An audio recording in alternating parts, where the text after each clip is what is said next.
自然是这么大这么长的一个时间，所以我们如果把艺术创作的尺度还有人类，因为我们破坏了自然，我们想要做些什么来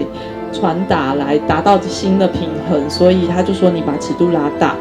我觉得老师这句话对我也蛮有帮助的，所以我不会是一次性的针对一个作品说我很激烈的要讲一个什么议题，而是